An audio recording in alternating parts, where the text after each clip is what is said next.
Welcome back to our channel for Sherlock Holmes series, written by author Conan Doyle. The Illustrious Client.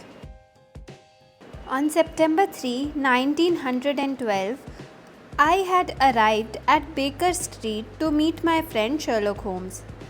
He informed me that Sir James Demery of Carlton Club would be arriving to meet him. "Do you know anything about Demery?" he asked. "Just that he is a famous man," I replied. "He's a little more than that," Holmes said. "He is famous for arranging delicate matters that must be kept out of the papers. He is also a diplomatic man, and I hope his visit here is because he needs our help." Colonel Sir James Demery arrived sharp on time and had a larger-than-life personality. He also had a broad, clean-shaven face and a pleasant, mellow voice. He was also sharply dressed. "Mr. Holmes, I seek your help against the most dangerous man in Europe," he stated after settling down. "May I know his name?" Holmes asked with a smile. "Baron Grunner." "The Austrian murderer?" Colonel Demery laughed. "You are already aware that he is a murderer, Mr. Holmes?"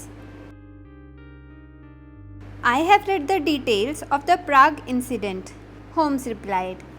"He was only saved by the suspicious death of a witness. I am positive he killed his wife when the so-called accident occurred in the Splungen Pass. I am also aware that he had visited England. But what has Baron Grunner been up to this time? I hope this is not the old tragedy that has resurfaced." "No, it's more serious this time," the colonel replied. "We need to prevent something before it happens. I hope you shall sympathize with my client and help him." "I thought it was you who needed help," Holmes said. "Who is your client?" "I beg you not to ask me that, Mr. Holmes. It's important that his honored name is not disclosed. He is a very honorable person and prefers that his name should not be revealed." "I'm sorry, Mr. James," Holmes replied. "I do not act that way. I cannot take your case." Sir James looked extremely disappointed. "I have promised not to divulge his name, Mr. Holmes. May I at least tell you the details of the case?" "Of course," Holmes replied, "but that does not mean that I agree to take the case." "Understood," Mr. James stated. "Have you heard of General Merville?" "He has a daughter called Violet de Merville. She is rich, accomplished, young and beautiful.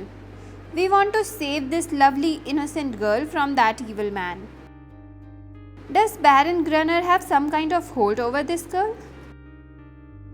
"The strongest of all holds," Sir James replied. "The hold of love. The chap is extraordinarily handsome after all, and also has a charming personality. His baritone voice and the mix of mystery and romance have made the poor girl fall head over heels for him." "But how did he manage to meet a lady like her?" Holmes demanded. "They met each other on a Mediterranean yachting trip," Sir James replied. "The rogue managed to charm Violet there. Love is an understatement, as Violet absolutely dotes on the man and worships him. This obsession makes her not want to hear a single negative thing about him. Everything has been done to cure her of this blindness, but nothing has worked. She intends to marry him next month, and we are clueless as to how to prevent this." "Is she aware of the Austrian episode?" "The villain has told her everything but has altered the story so that he is projected as an innocent martyr," Sir James stated. "So Violet believes his version only and refuses to believe the other versions." But you have undoubtedly revealed the name of your client, Sir James, Holmes stated. It is General Merville, surely. No, Sir James stated, shifting in his chair uneasily. De Merville has become a broken man after this incident. He has lost his nerve that has never failed him in battle. My client is an old friend of General and treats the lady in question as his own daughter. He is desperate to stop this tragedy, and it was he who suggested that be brought in. However, he does not want his name to come up. I am sure you can discover who my client is with your great powers, Mr. Holmes, but I hope you shall respect his wish as a matter of honor. Holmes gave a half smile and agreed to take up the case. Sir James said that the Carlton Club would find him whenever Holmes wanted to meet him. Holmes also asked where the Baron lived presently. Vernon Lodge, near Kingston, Sir James replied. It's a huge house. He has tastes that are expensive, Sir James informed Holmes when he requested further information about the Baron. He loves horses and collects books and pictures. Art is his favorite, especially Chinese pottery. He has also written a book on the subject. He has a complex mind like all great criminals, Holmes concluded. Sir James left us after Holmes had given his consent to help in this case. Holmes was lost in deep thought for some time and then decided to take Shinwell Johnson's help. Johnson used to be a dangerous criminal and had been to jail for 2 terms. But he mended his ways and became a police informer for Holmes. He had a sharp brain and knew everything about the underworld happenings. The next day, Holmes informed me that he had met Johnson and briefed him about he was supposed to do. I took a cab and travelled to Kingston to meet Baron after that, Holmes stated. Did he recognize you? Yes, he greeted me in his characteristic way by saying, I thought I'd see you sooner or later, Mr. Holmes. I'm sure you have been engaged by the General to stop my marriage with his daughter. I advise you strongly to withdraw from the case at once. I told the Baron that I had come to give him some advice, Holmes stated to me. I also told him that it would be uncomfortable for him if the lady came to know about the event of his past. He laughed and told me that I had no evidence. So you think, I said. So I know, he replied. I'm lucky to win the affection of the lady. I have already told her about the unhappy incidents of my past. I have also told her that certain evil persons would come and try to give their own versions of these stories. She has been warned and knows how to treat them. There was nothing more to say, Watson, but he stopped me as I started to leave. Do you know the French agent Lebrun, Mr. Holmes? He asked. Yes. Are you aware of what happened to him? I have heard that some goons beat him up and crippled him for life. The Baron told me that Lebrun had been poking his nose into his affairs a week before, Holmes stated. As I left, he said, It's not a wise thing to do, Mr. Holmes. Go your own way and I'll go mine. Goodbye. He seems dangerous, I commented. Must you do this? Yes, as he murdered his last wife, Holmes replied and urged me to visit his place as Shinwell was expected with his report. Shinwell was large, red-faced, rough-looking man with sharp black eyes. He was not alone. A woman had accompanied him. She was slim and young, but yet worn out with sin and sorrow. Miss Katie Winter, Shinwell introduced the sad woman. Mr. Holmes, she said angrily, the man you seek should burn in hell. I think you are in agreement with us, Miss Winter, Holmes replied. Ethelbert Grunner has made me what I am today, she exclaimed. Holmes requested Miss Winter to help us and she agreed. She told Holmes that the Baron possessed a brown leather book with a lock and his arms in gold on the outside. This man collects women, Mr. Holmes, Miss Winter stated. He takes pride in it just like men who collect butterflies and moths do. Everything is mentioned in the book right from photographs, names and details. He showed it to me as he was drunk one night. Where is this book? Holmes demanded. I don't know, as it's been a year since I left him. It used to be in the old cupboard in the inner study.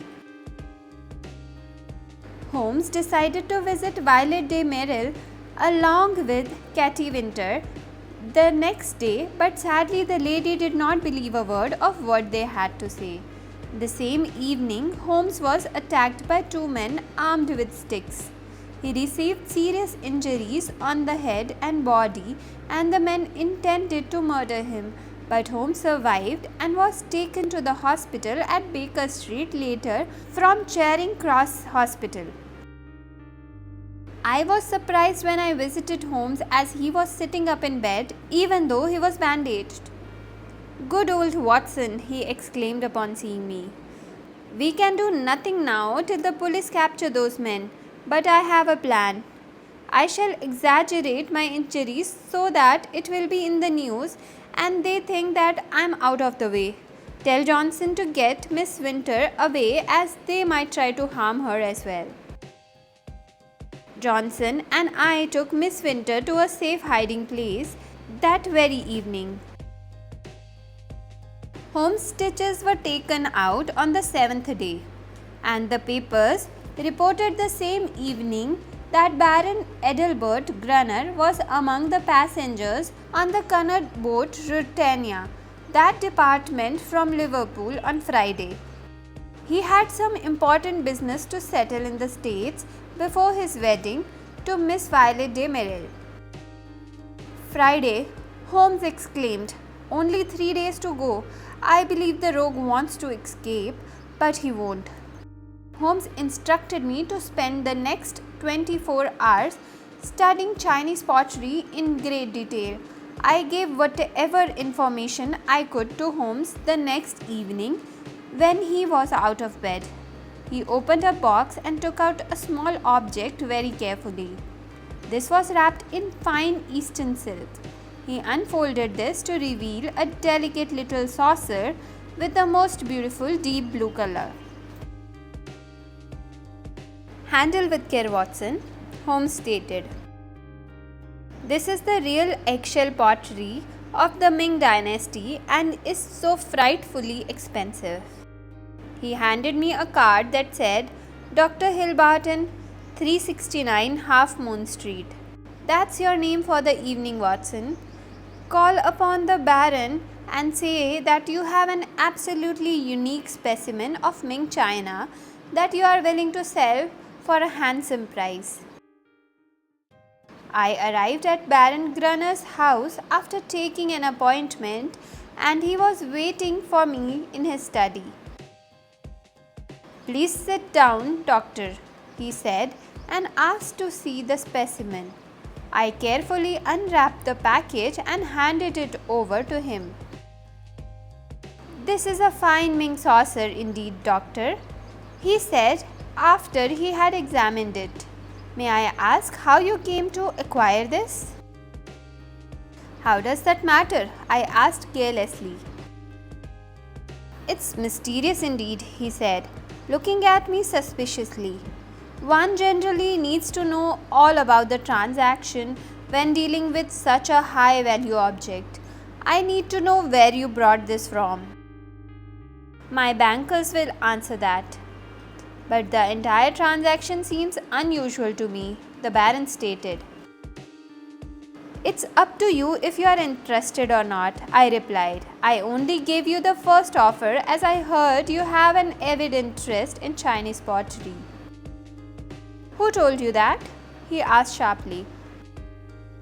Well, I know you have written a book on the subject. Have you read the book, Dr. Barton? No.